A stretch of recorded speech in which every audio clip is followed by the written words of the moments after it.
My name is Michael Mosley, and in this series I've been tracing the glorious history of surgery and the magnificent cast of characters who have taken it from the Dark Ages and turned it into a precise, skillful and life-saving discipline.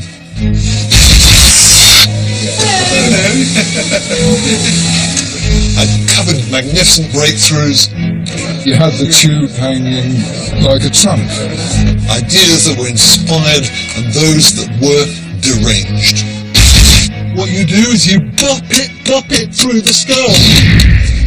But none of this would have been possible without four fundamental discoveries that will change the face of surgery forever. That's it, holding back, mapping human anatomy,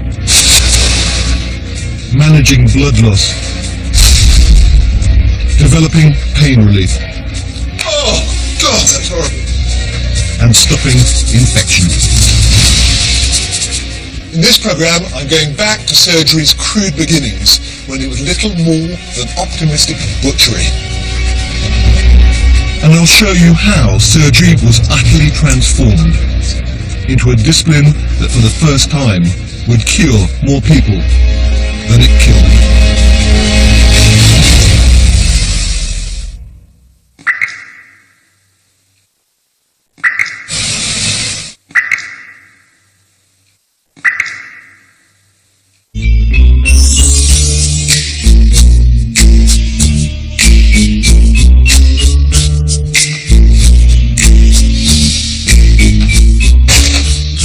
I'm rather excited, because I'm about to do something that I have been absolutely dying to do for years now.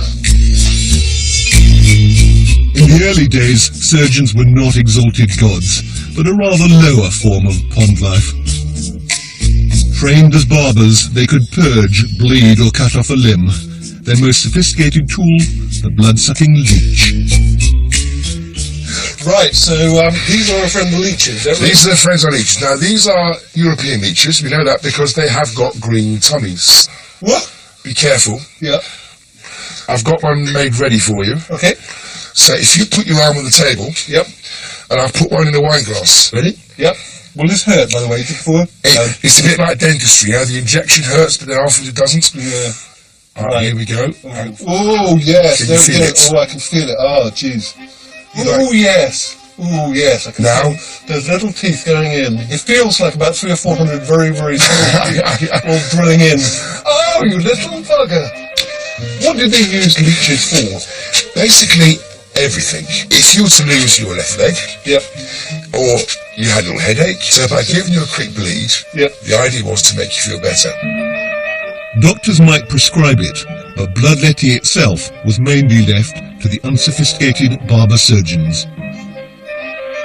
The European obsession with bloodletting goes back to the Greeks, and their belief that an imbalance in any of the four humours, phlegm, yellow bile, black bile, or blood, could cause sickness.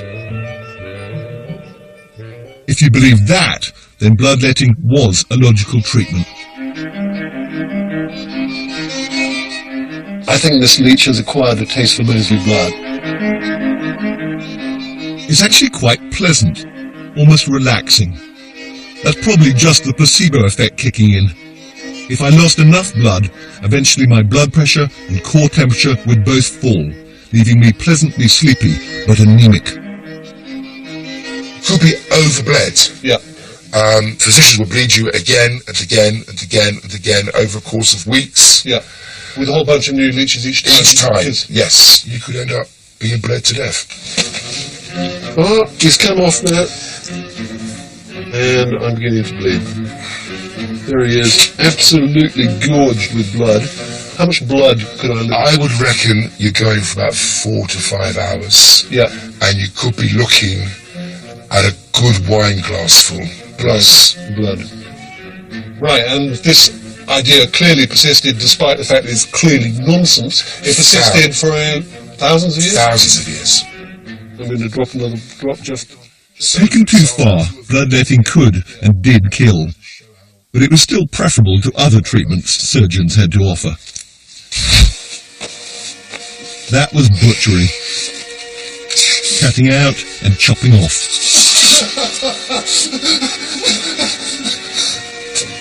Surgery is limited, it's defective, and more often than not, it's fatal. It's at the beginnings of fatality, and the surgeon is the harbinger of death.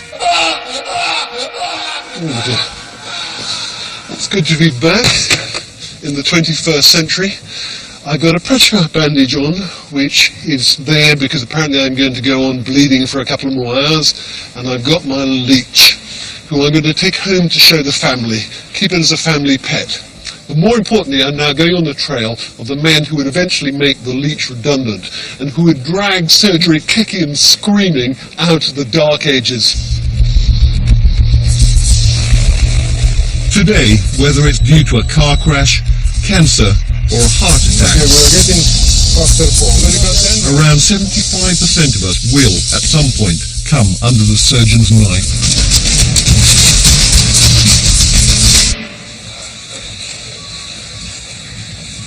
32-year-old cab driver Jason Harvey has fallen over and smashed his kneecap. This man's suffered a fracture at the upper pole, as it's called, right at the apex of his kneecap. A fracture like this, before the days in which we could safely do surgery, would have significant repercussions on the patient's ability to walk, and it really would be a significant disability. If Jason's operation is successful, then it will be largely thanks to 4 great breakthroughs, spanning 500 years of surgical advance and setback.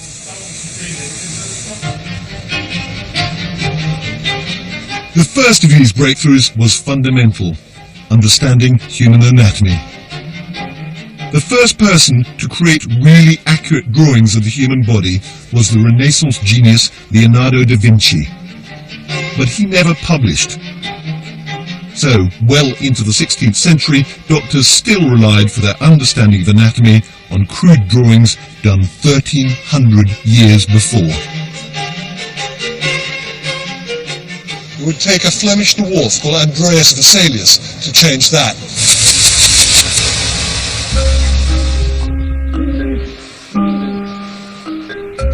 Picture the scene. It's 1536. A criminal has been hung and left to rot on the gibbet. One evening, along comes Vesalius. He's a 22-year-old medical student. He looks up at the corpse with longing. Body snatching is illegal, but that does not deter him.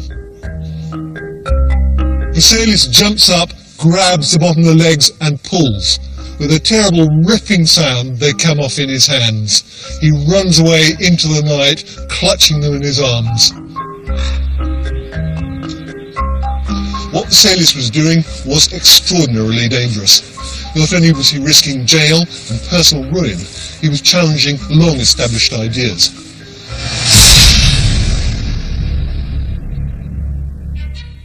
At Vesalius' medical school, there was just one set of anatomical textbooks, written by Claudius Galen.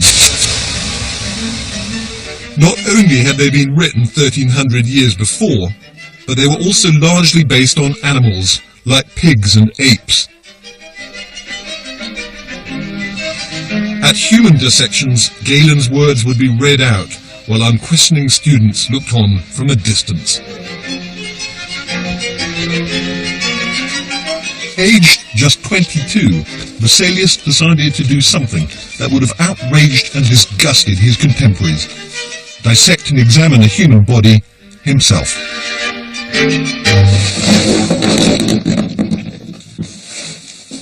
Undeterred by the rotting human flesh on his kitchen table, Vesalius now began to strip the corpse down to its bare bones.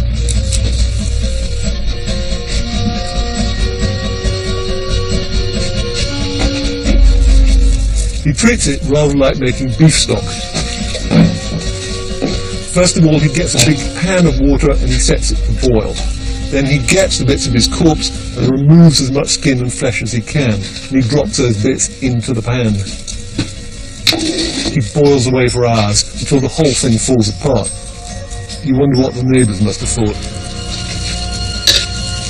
Vesalius' own choice to be like this represents a quite extraordinary excitement in the pleasure of dead and he's drawn to it, and he insists on living with it and surrounding himself with it in a way that is actually, I think, quite spooky. Now, Vesalius had set himself one hell of a task. There are 206 bones in the human body, and when I was a medical student, I could name pretty well each and every one of them.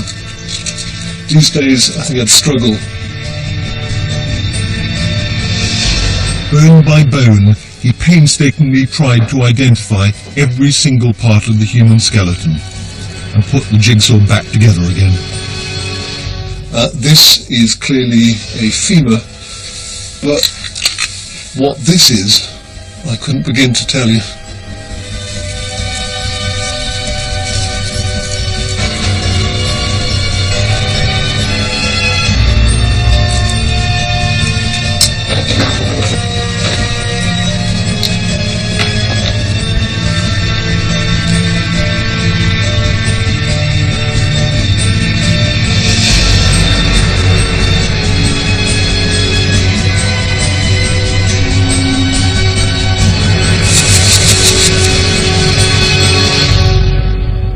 For Vesalius, though, this was just the start.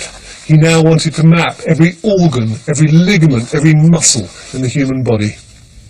He was determined to understand how the whole thing fitted together. To do this, he needed more bodies. So naturally, he stole them. In fact, he stole them from the same place that all these bodies came from, the cemeteries of Paris.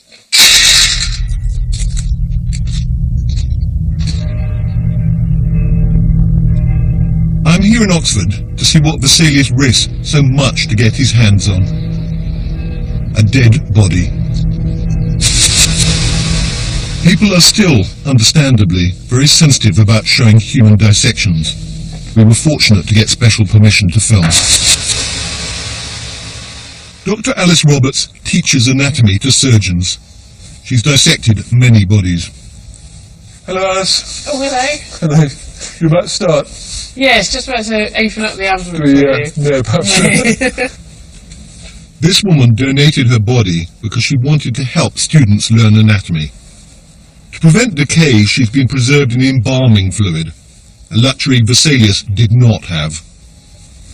I shall then prepare myself. So you did dissection yourself? I did. I hadn't seen a human body in this state since I was at medical school, since I was doing anatomy. It is bizarre, isn't it? It is strange. It's a bit of a shock, actually. You can see that the tissue's quite stiff. We're now doing what Vesalius did and others did not do. Examine a body for ourselves. It's strange to think of him obsessively chopping away in a dark basement. Just starting to see some guts in there now. The descending colon there, and then eventually that's going to go down to the pelvis and turn to the rectum. And what was it that Vesalius was challenging? The work of Claudius Galen. I've got here a modern copy of the book that dominated Western medicine for so very long. What Galen says about the kidney, which I think you're coming to, is proper to understand the usefulness of the way in which the kidneys are placed. That is the reason why the right one is higher up and attached to the liver itself, and the left one is lower than the right. No. No. There's the lower pole, the bottom of the left kidney just there. Yep. And there's the lower pole of the right kidney. Okay, figures completely wrong. Is this body wrong or is the book wrong? And the answer is? And the answer is this can't be wrong. Yeah. Because this is real. This is real. Yeah, this is actual anatomy. The location of the kidneys is just one of Galen's many glaring errors. But what I'm surprised by isn't so much that Galen got it wrong, but he went unchallenged for so long.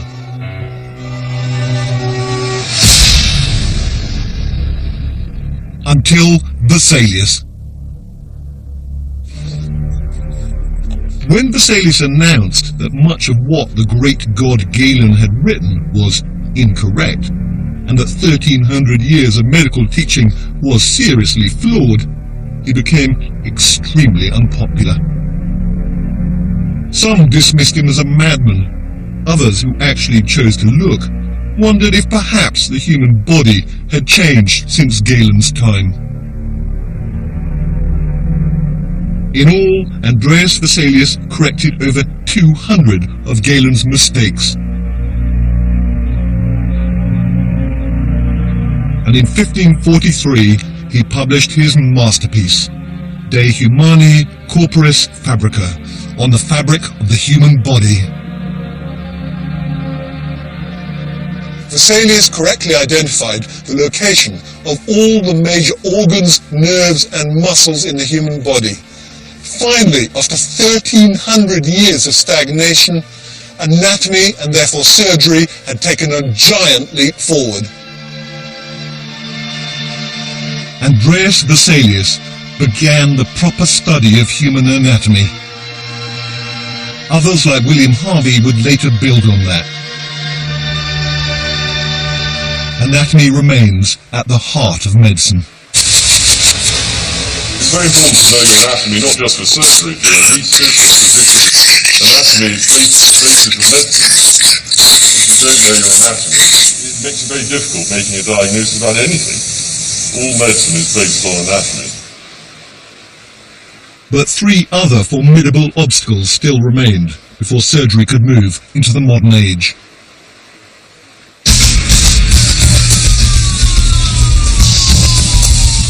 Cutting up dead bodies is one thing. Operating on living, breathing patients creates a whole host of other problems, whether it's 500 years ago or today. The very first thing surgeons need to know is how to stop us bleeding to death. This is actually an exercise being run by the Ministry of Defence, but many of the people here will shortly be in Iraq, doing it for real. The soldiers may be acting and the wounds fake, but the techniques the doctors are practicing are genuine. Okay, Michael, you're in. Even today, if you lose more than 3 litres of blood and it's not replaced, you're dead. The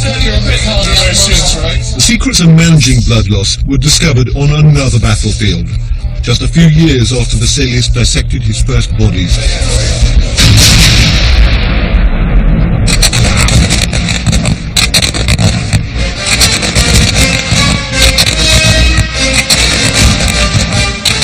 In the 16th century, Europe was at war, and it was a war being waged with deadly new weapons. Suddenly, surgeons were dealing with blood loss on an unimaginable scale. Loaded and half-cocked. I've come to meet historical weapons expert Kevin Hicks. He's going to demonstrate for me the weapon responsible for all the bloodshed. The musket. The sheer blast, the heat that comes from the guns, and when you add the heavy guns with it too. They do reckon that when the heavy guns opened fire, there was a mist above the soldiers. That was actually blood. I want to see the sort of damage a musket can do. Instead of a man, I'm going to shoot 20 pounds of dead pig. Right, great, moment of truth. I've never done this before. This one here. Right, fire at will. Okay. Woo! Can I have another go?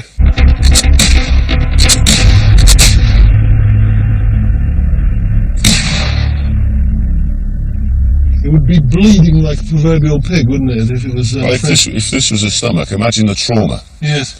The entire intestines, there's a hole through them, they're leaking anyway.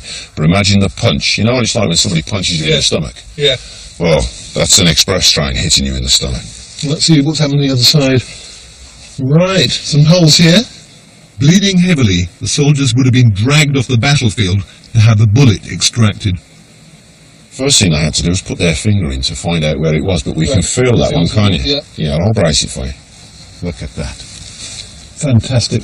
and you've got one going right through. Yeah, it's actually blown the vertebrae straight out. Right, that kidney didn't enjoy it, did it? And with these terrible wounds came terrible blood loss. For centuries, surgeons had used hot irons to cauterize wounds. But with gunshots, it was felt that something more sophisticated was needed. So they came up with this: boiling oil.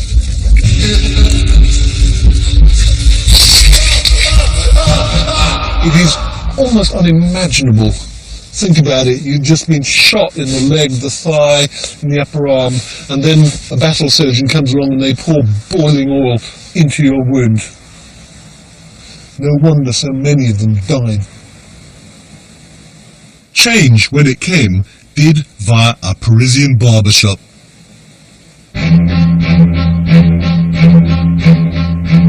In the 16th century, you'd use the same tools to cut off a beard or cut off a limb, and you'd often go to the same person for both.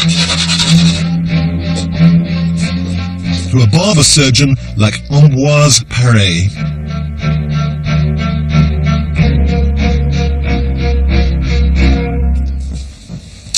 Paré spent his days shaving customers, lopping off the odd wart, and doing the occasional bloodletting. Then in 1537 his life changed forever.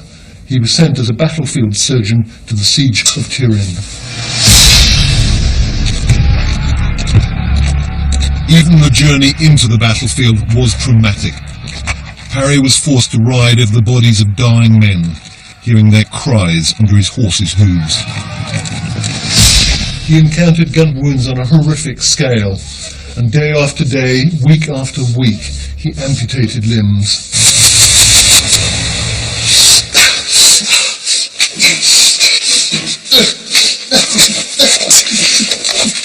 Amputation was enormously risky. It meant pain and even more blood loss. Paré's patients frequently bled to death before he could boil up the cauterizing oil. To be honest, it doesn't sound like Paré was a natural surgeon. He was horrified by everything he saw. But his lack of enthusiasm for pain and bloodshed may well have been what drove him to find another way.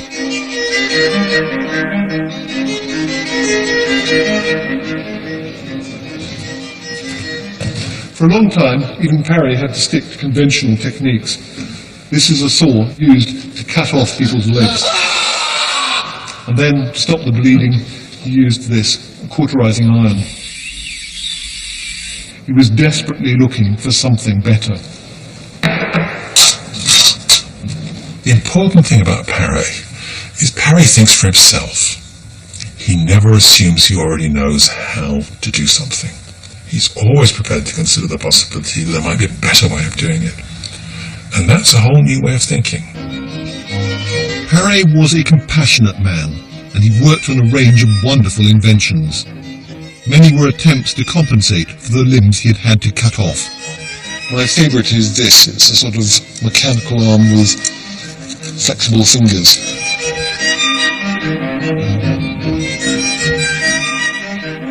But in the end, the solution to the real problem, blood loss, was something incredibly simple. A piece of thread. This is called a Kresbeek. It's actually one of his inventions. What he did is he would clamp off an artery with this end.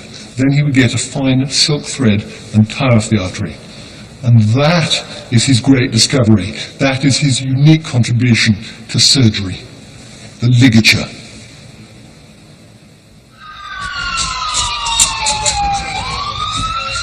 The ligature had been used by the Arabs 500 years before, but it wasn't used in Europe until Paré put his new invention into action on the battlefield. I want to show you just what Paré had to contend with, and we're going to do it in here. It's pretty gruesome. Hi there, Bernie.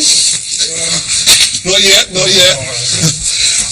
We've got an actor here, and I think a very, very realistic injury there.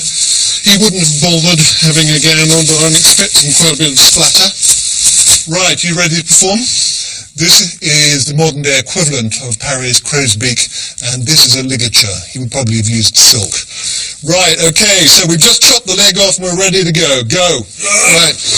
Oh, nice. Right. So I'm trying to locate the artery, which is somewhere down here. If Ben's injury were real, a litre of blood would be pumping out of his leg every 60 seconds. At that rate, he'd be dead in less than 5 minutes. That's it. Hold him down. You're doing very well. Right. Right over left and under. Left over right and under. Well done. What would happen now is he would leave it long, and in a while this would just sort of die off and the thread would come off with it, and you might or might not survive, Ben. Cool. Thank you. I've done it a few times here.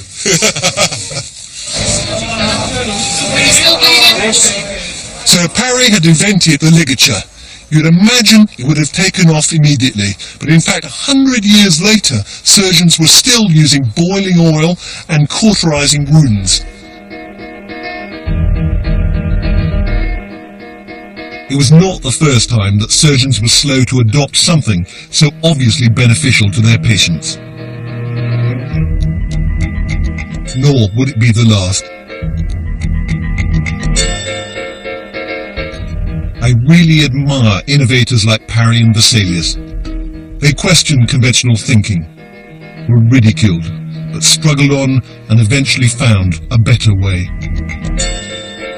And it is truly remarkable how, after centuries of no progress, within a decade, 2 men had overcome 2 of the great barriers to modern surgery. However, just as surgery looked as if it was getting going, it stopped.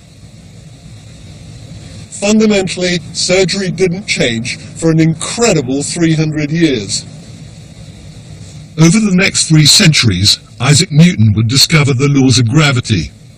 Michael Faraday invented the electric motor, and Beethoven transformed classical music.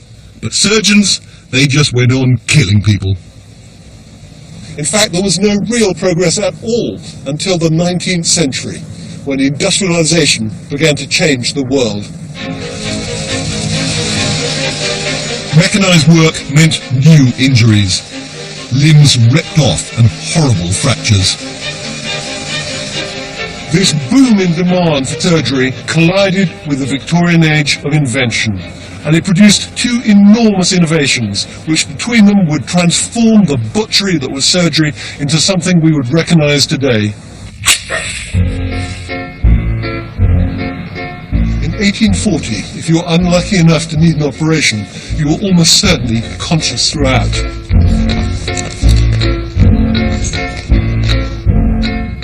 The discovery of pain relief, or anesthesia, would be the 3rd great barrier to be overcome.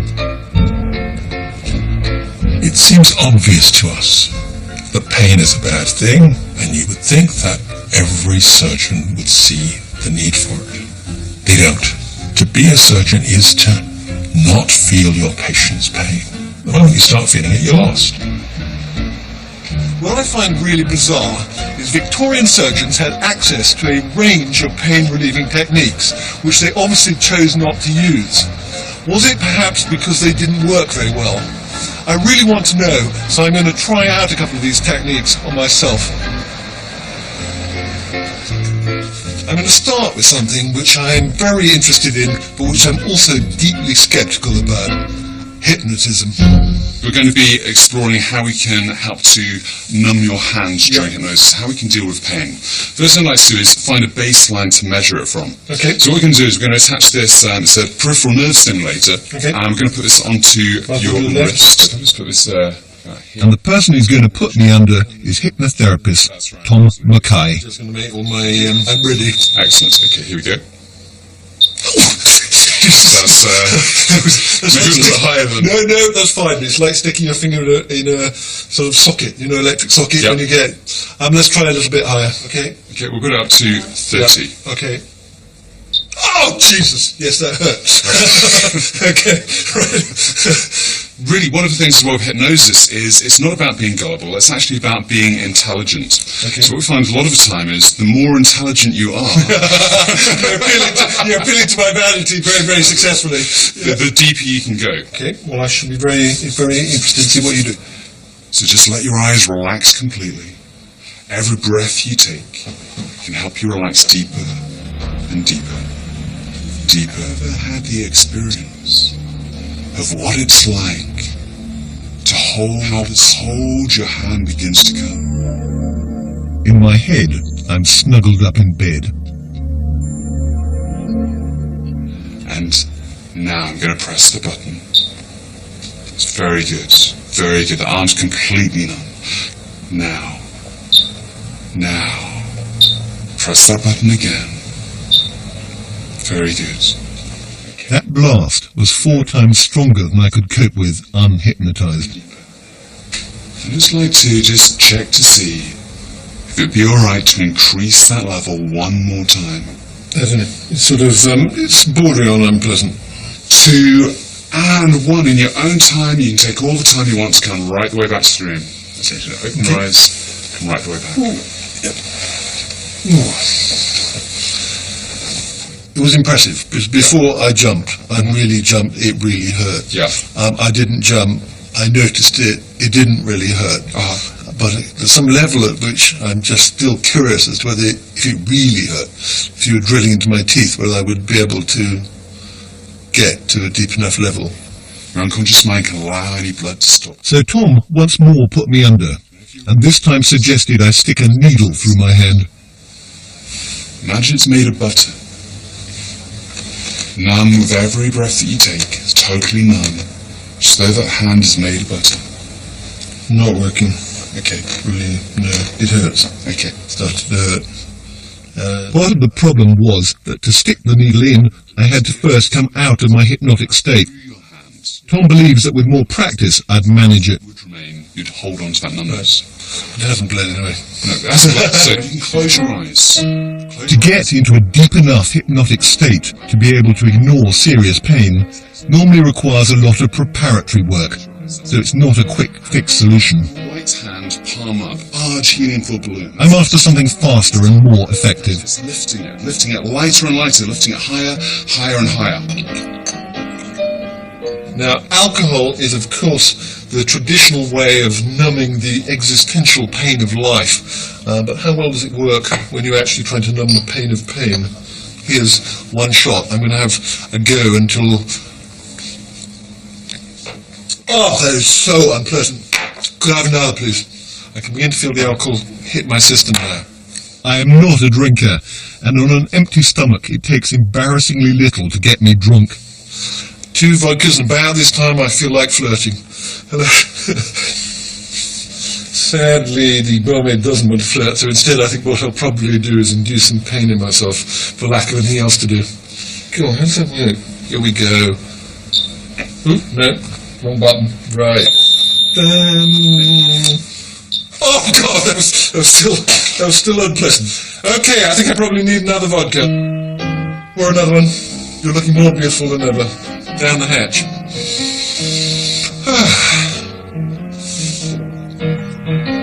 Oh, God, that's horrible. It still tastes as horrible as it did the first time round. Where was I? And I'm really quite intoxicated now, though I'm still able to say the word intoxicated, which is impressed. So where was I? Pain. I think I've lost train of thought, whatever. But it was very interesting. For a brief moment there, it was extremely interesting. So, pain. Yeah, alcohol. Am I being coherent? I'm not sure. Am I being coherent, Gemma? Am I saying sense? Does it make sense? Perfectly great, yeah. What I was trying to say was we all have receptors in our skin, which respond to damage and send the ouch message along peripheral nerves, up the spinal cord, and into our brains. Alcohol depresses the brain, so it doesn't respond so readily to the pain. Well, that's the theory. It's probably a good time to give myself a bit more pain. It's this arm here. Oh, that is still very unpleasant. I'll just go up and see what how it is. That is really, really quite uncomfortable. When I was up being hypnotized, that didn't happen. All I can say at the moment is it's hypnotism 1, alcohol 0.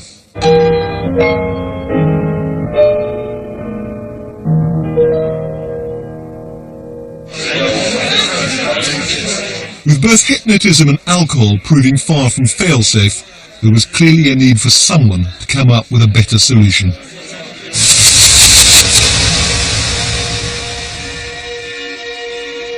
Scottish medical student James Younger Simpson was brash, precocious and deeply ambitious. In 1827, aged only 16, he attended his first operation, surgery to remove a breast. With no painkillers, the only thing her surgeon could offer the woman was speed. Simpson found the whole experience so horrific that for a while he gave up medicine. But it also made him think about the importance of pain relief. And then in 1846 he receives momentous news. A dentist in Boston called William Morton has performed the first painless surgery using a substance called ether.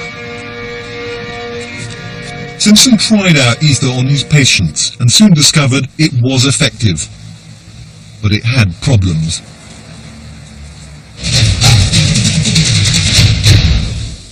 This is a bottle of ether, and it's quite unpleasant. It's quite pungent, and I better not sniff too much of it, otherwise I'm going to pass out on the ground. It was originally made by mixing alcohol with sulfuric acid, and people used to, unbelievably enough, drink it at parties. Now, it was an extremely effective anaesthetic, but it had one big drawback, which I think, Andrew, you're going to show us. Yes, indeed. It's a nice spray of this stuff.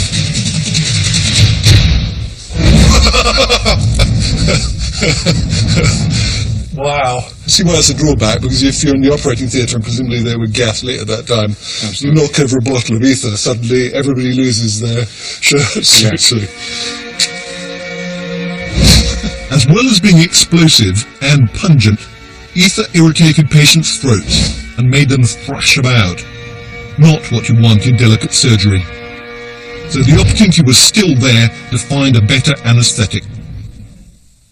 In 1847, while sniffing chemicals at home, Simpson stumbled on chloroform. Simpson himself didn't actually discover chloroform. That had been done 15 years earlier by Dr. Samuel Guthrie. He, for reasons best known to himself, mixed together 2 gallons of whiskey with a couple of pounds of chlorinated lime, put them together, and then fed this substance to his daughter. She took a sip, declared it quite delicious, and then passed out. He decided to market it as a stimulant and never realised that in fact it was an anaesthetic. So there you are, there's chloroform. Fantastic, thank you. I think give it a little sniff. It's actually much nicer, much nicer than ether. It's got a sort of fruity nose to it, and I can see why Simpson and his friends enjoyed it so much. Actually, I can begin to feel, I'm not sure it's suggestion, but I begin to feel some sort of effect.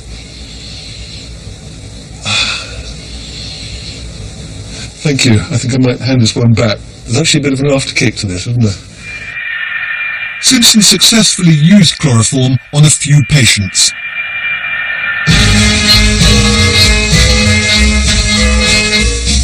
And then, with a zeal for self-promotion worthy of a 21st century marketing man, announced his stupendous findings to the medical world.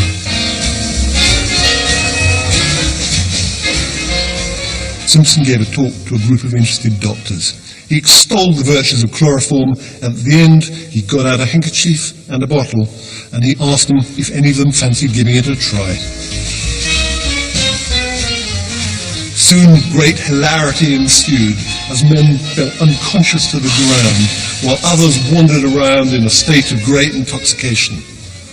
Fortunately for the men who were unconscious, they all woke up. Others, however, who were to try chloroform would not be so lucky.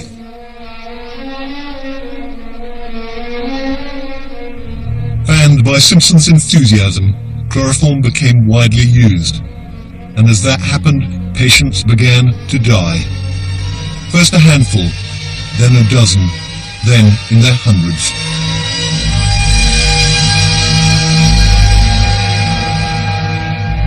Simpson refused to believe there was anything seriously wrong, or investigate what was causing the death. But until someone did that, the bodies would keep piling up.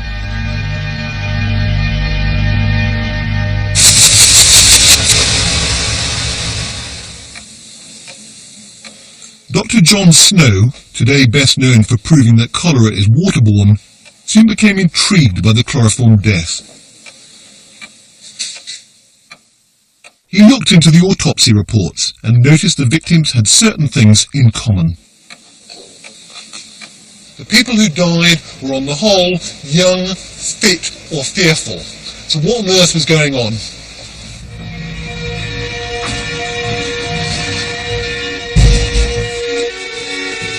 This is now an ad agency. 150 years ago it was Snow's home and the place where he did many of his chloroform experiments.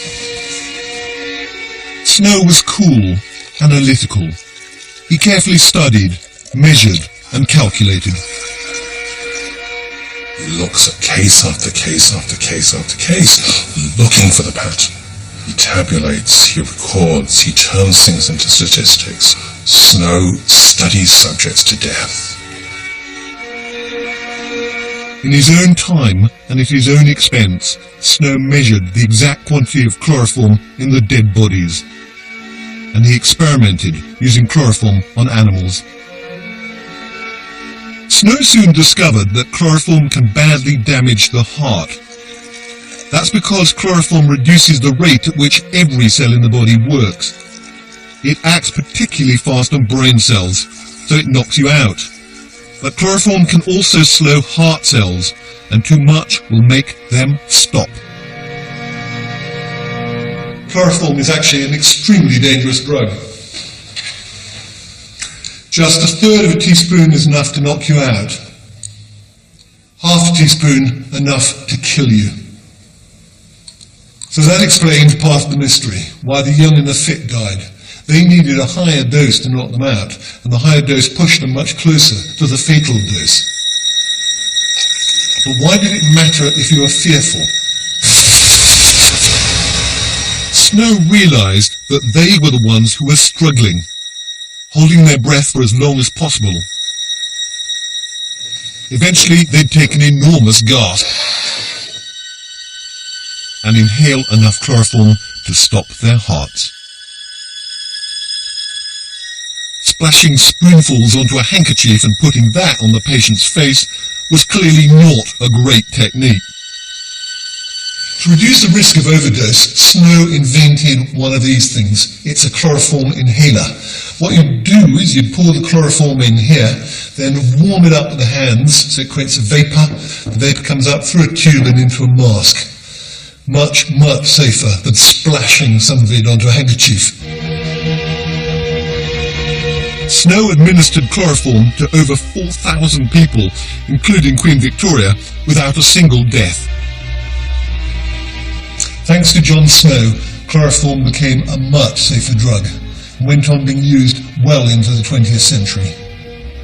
Snow is a particular form of genius. He creates a strong sense of medicine as a research project, and in that respect he's the founder of a new idea of what medicine is. Back in Scotland, Simpson and his career were unaffected by Snow's devastating criticism. Simpson refused to accept that chloroform was inherently dangerous. When he died in 1870, he was a national hero and had a huge state funeral, the largest in Scottish history. Flags flew at half-mast and 30,000 mourners lined the streets. The bombastic Simpson brought chloroform to the attention of the world, but it was Snow who made it safe. Simpson has statues and memorials, hospitals named after him. All Snow has is a small grave, a plaque, and a pub. But his legacy lives on. Without the modern anaesthesia, this type of operation would have been impossible. Surgeons haven't got a wriggling, screaming patient to operate on. They're not chasing them around the room, if you like. So they now can take their time, be more delicate, be more precise.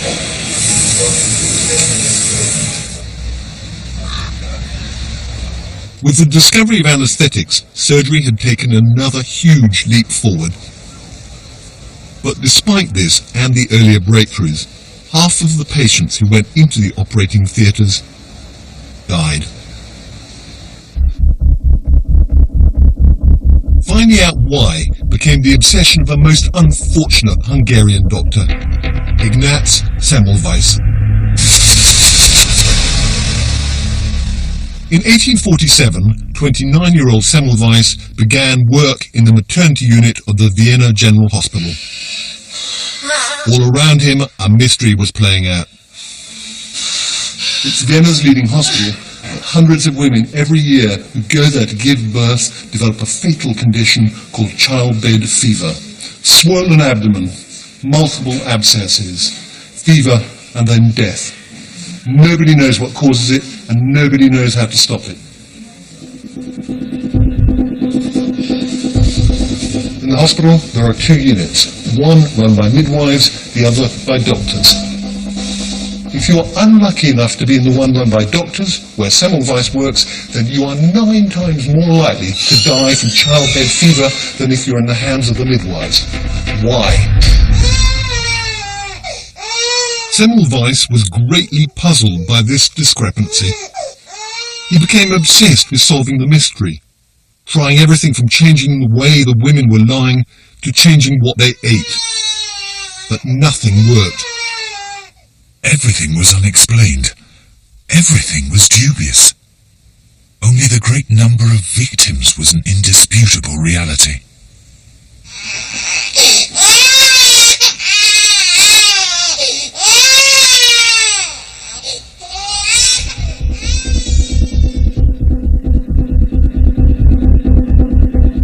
Semmelweis and his fellow doctors dissected the dead mothers, but they found nothing. Nonetheless, day after day, he visited the mortuary before returning to the wards. He works harder and harder, but women just keep on dying. He is depressed, he is confused, he is perplexed. And then there is a vital breakthrough. A friend, Jakub Kolečka, professor of forensic medicine, cut his finger during an autopsy and was dead days later. Distraught and desperate to know what killed him, Semmelweis dug out the post-mortem report on Kolečka's death. The report revealed that when he died, his friend had a swollen abdomen, multiple abscesses, and fever. The same things that had killed so many of the mothers. My mind in this excited state registered with irresistible clarity the identity of the disease Kolečka had died of, and the disease I had seen cause the death of so many hundreds of women in childbed. For Semmelweis, this must have been an astonishing and utterly appalling moment. Could it be that he had finally solved the mystery? That he had actually discovered that the killer was him? That he and his fellow doctors had somehow been carrying on to the wards death on their hands? It was a shocking, heretical thought, but it would finally explain why being delivered by a midwife was so much safer than being delivered by a doctor. Midwives didn't do autopsies. They didn't carry deadly matter on their hands. Without consulting his superiors, Semmelweis posted a notice on the door of the clinic, ordering all the doctors to wash their hands in chloride of lime. It was not a popular move. The doctors found all this faddish hand-washing tedious, pointless, time-consuming. Semmelweis had to hang around the wards day and night to force them to do it properly. But he was determined. Semmelweis's hand-washing regime now began to produce spectacular results. Death rates from childbed fever plunged down from more than 10% to less than 3%. Dozens of women who would otherwise have died now lived. This must have been the happiest period of Semmelweis's life.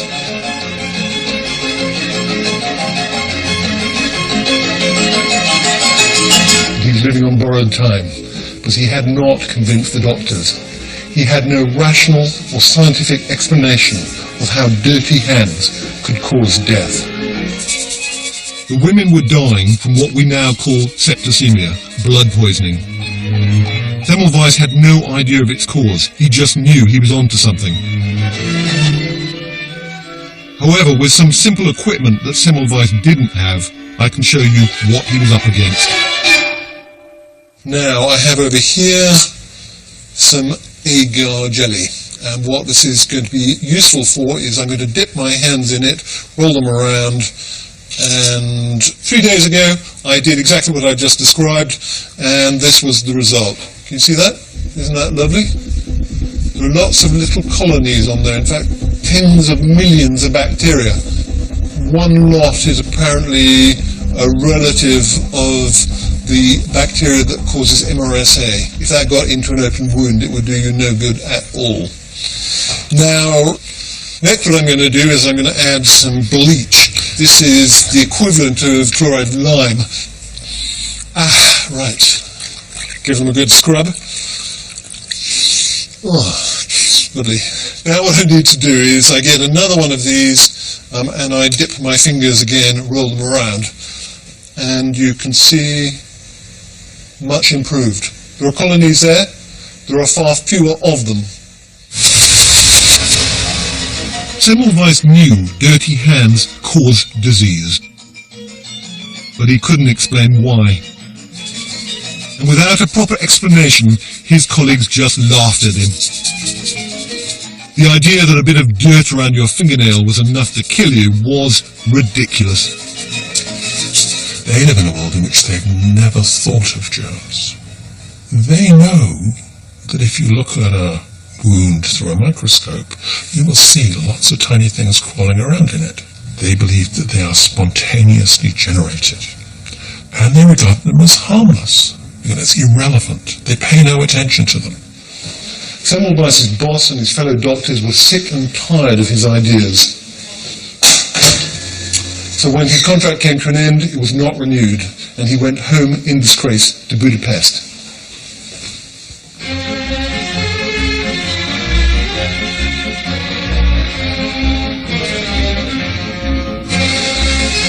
He ended up here, the St. Rochus Hospital, as director of the maternity ward. When Semmelweis first came to this hospital, the maternity unit was in a terrible state. 1 in 3 women who came here to give birth died of childbed fever. Semmelweis was about to change that.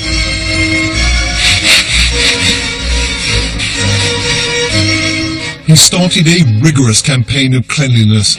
Hands, linen, instruments, all had to be cleaned between patients. The hospital has been modernized. 150 years ago, Semmelweis prowled these corridors trying to catch people who were disobeying his orders. He did not make friends, but he did make progress. It took him 6 years, but he managed to cut death rates from over 30% to less than 1%. Meanwhile, in Vienna, where they had abandoned his methods, hundreds of women now died every year from hospital-caught infections.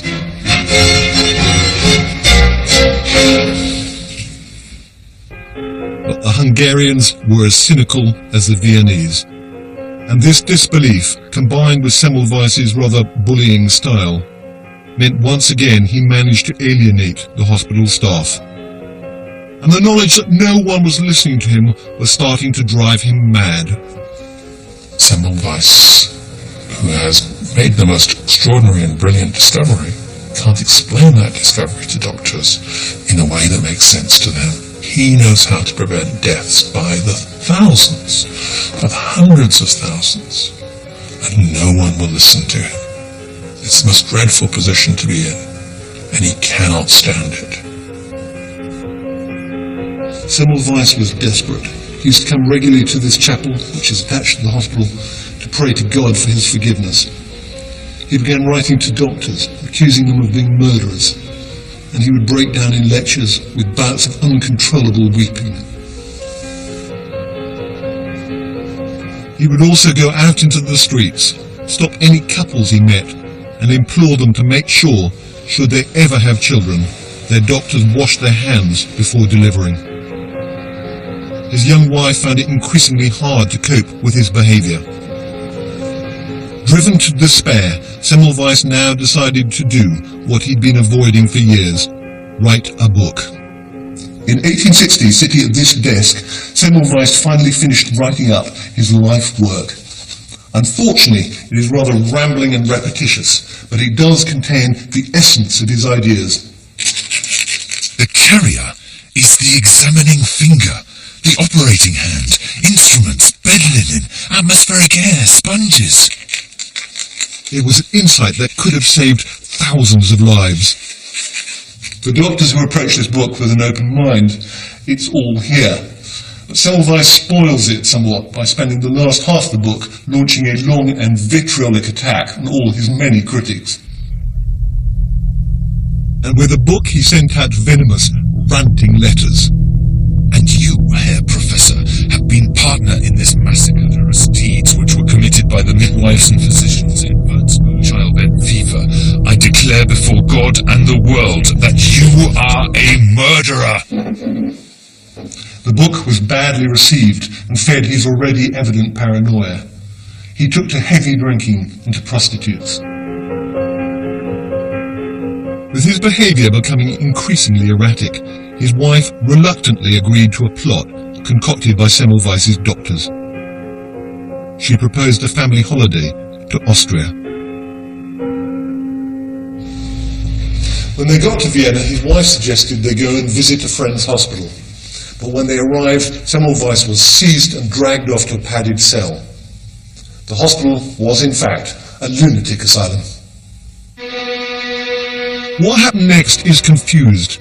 There are different stories. He was either beaten up or he cut his finger. But whatever the reason, days after arriving in the asylum, he became very ill. He developed multiple abscesses, a swollen abdomen, and rising fever. He died 2 weeks later of septicemia, blood poisoning, the same condition that had killed his friend and all those women. He's buried here in the family home, quite literally in the family home, behind this wall. He was just 47 when he died.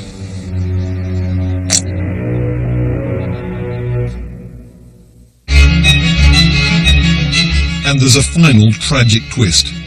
By the time Semmelweis died, someone else had already found the missing piece of the puzzle that could explain why dirty hands cause disease. In France, Louis Pasteur had proven that microbes cause decay.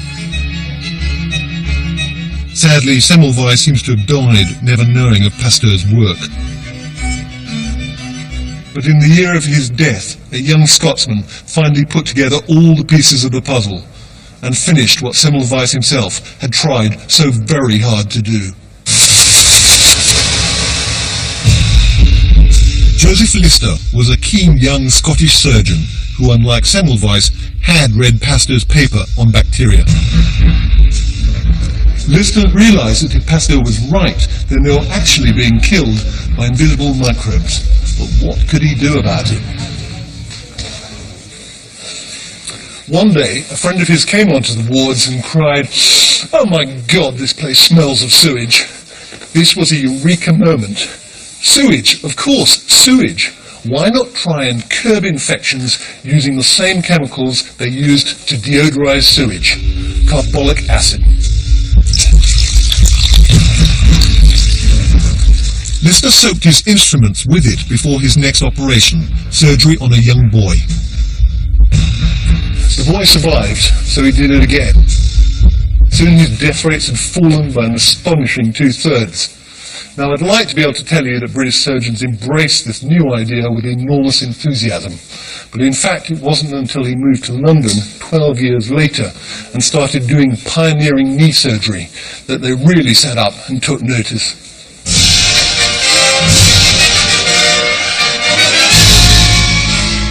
Slowly, surgeons accepted the need to wash hands and instruments in carbolic acid.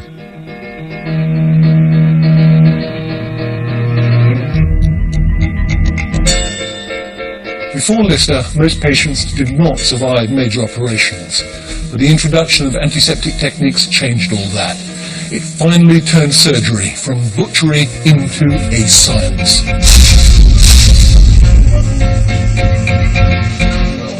The 20th century operating theatre would bring together the joint legacy of these men. Their commitment to anatomy, the science of anaesthetics, stopping blood loss, and above all, battling infection.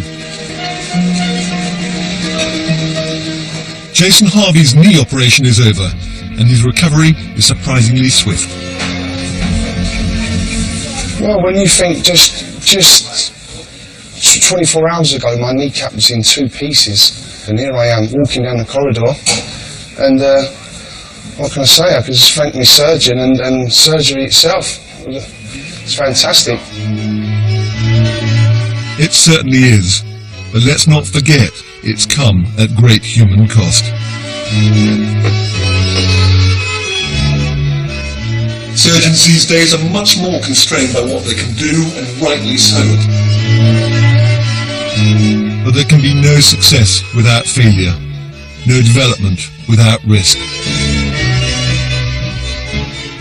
I still hope there will be an opportunity in the future to do some of those brave, bold experiments that characterize the past.